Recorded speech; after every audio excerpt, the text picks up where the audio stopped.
बिस्मिल्लाहिर्रहमानिर्रहीम अस्सलाम वालेकुम। हम थोड़ा आगे चलते हैं।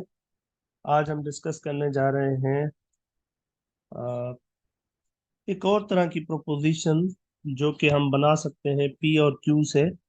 सपोज कर लें पी और क्यू आपके पास दो प्रोपोजिशंस हैं और मुझे पता है आप लोगों को अब तक पता चल चुका होगा कि प्रोपोजिशन का मतलब क्या होता है। प्रोपोजिशन एक डिक्लेरेटिव सेंटेंस होता है जो कि या तो ट्रू होता है या फॉल्स होता है, और दोनों एट ए टाइम पे नहीं होता। तो ये दो डिफरेंट किस्म की प्रोपोजिशंस है, या इनको आप दो डिफरेंट किस्म की स्टेटमेंट्स भी कह सकते हैं। तो जब मैं प्रोपोजिशन बोलूंगा तो आप समझ जाएं प्रोपोजिशन कहूं या मैं उसको स्टेटमेंट कहूं एक ही बात है, या फिर मैं उसके लिए वर्ड स्टेटमेंट यूज करूंगा। सो whenever I say proposition I mean statement, and whenever I say statement I mean proposition, right?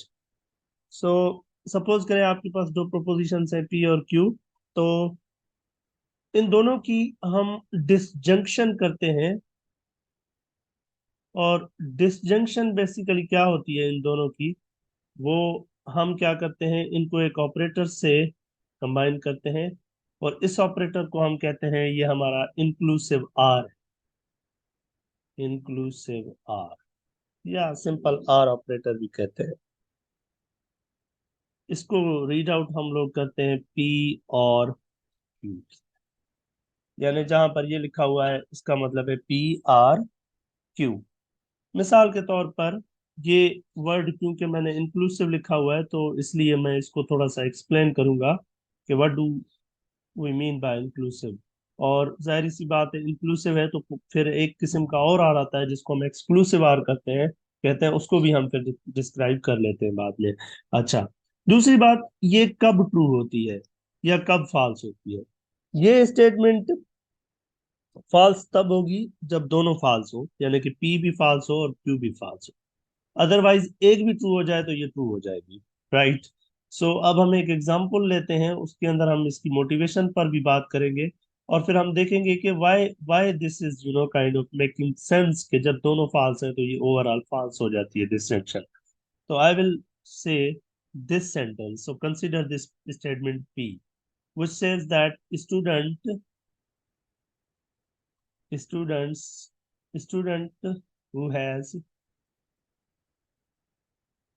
students who have taken calculus, और क्यू एक और स्टेटमेंट है जो कि कहती है about students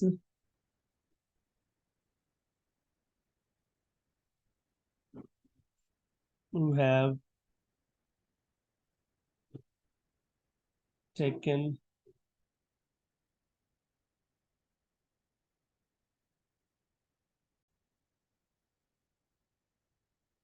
the students who have taken, let's say, discrete, right? अब मैं नीचे एक और स्टेटमेंट लिख रहा हूं जो कि कह रही है कि students who have taken calculus और डिस्क्रीट, यानी ऐसा स्टूडेंट जिसने कैलकुलस लिया है या डिस्क्रीट लिया है, कैन इनरोल कैन इनरोल और कैन टेक दिस क्लास।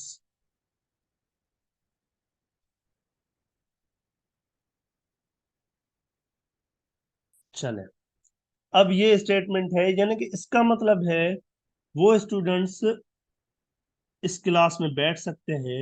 ये मेरे पास एक क्लास है, तो इस क्लास के अंदर वो स्टूडेंट जाएगा जिसके लिए पी ट्रू होगा, यानी कि उसने कैलकुलस लिया होगा, या फिर उसके लिए क्यू ट्रू होगा, या उसने डिस्क्रीट। अगर कैलकुलस लिया है तब भी वो बैठ सकता है, अगर डिस्क्रीट लिया है तब भी बैठ सकता है, और अगर दोनों लिए तब भी बैठ सकता है एज पर दिस स्टेटमेंट। तो सपोज करें एक स्टूडेंट आता है जो कहता है सर मैंने कैलकुलस लिया हुआ है लेकिन मैंने डिस्क्रीट नहीं लिया हुआ, तो क्या मैं जा सकता हूँ क्लास के अंदर? तो आप कहेंगे जी आप आ सकते हैं। एक और स्टूडेंट आता है, वो कहता है सर मैंने कैलकुलस नहीं लिया हुआ लेकिन मैंने डिस्क्रीट लिया हुआ है, यानी मेरे लिए डिस्क्रीट ट्रू है और कैलकुलस फॉल्स है। Can I sit in the class? You will say yes you can sit because you are satisfying this कि या तो आपको कैलकुलस या फिर डिस्क्रीट लिया हुआ होना चाहिए।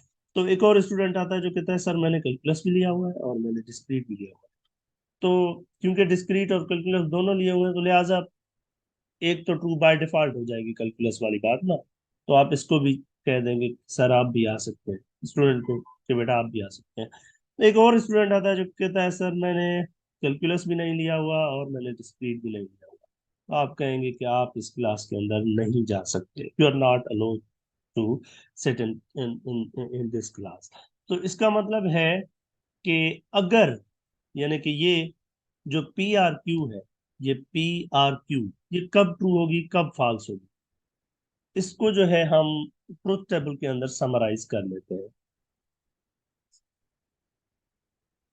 यानी एक हमारे पास पी है स्टेटमेंट, दूसरी क्यू है और तीसरी है पी आर क्यू। अगर पी ट्रू है क्यू ट्रू है तो पी आर क्यू ट्रू हो जाएगा। अगर पी ट्रू है क्यू फॉल्स हो गई तब भी ये ट्रू रहेगा। अगर पी फॉल्स हो गई क्यू ट्रू होगी तब भी ये ट्रू रहेगी। अगर दोनों फॉल्स हो गई तब हम कह देंगे कि now this is false. So inclusive or तब जो है, इसको हम इंक्लूसिव आर कह रहे हैं, ये तब ट्रू होगी जब दोनों में से कोई एक ट्रू हो जाए। ठीक है ना। तो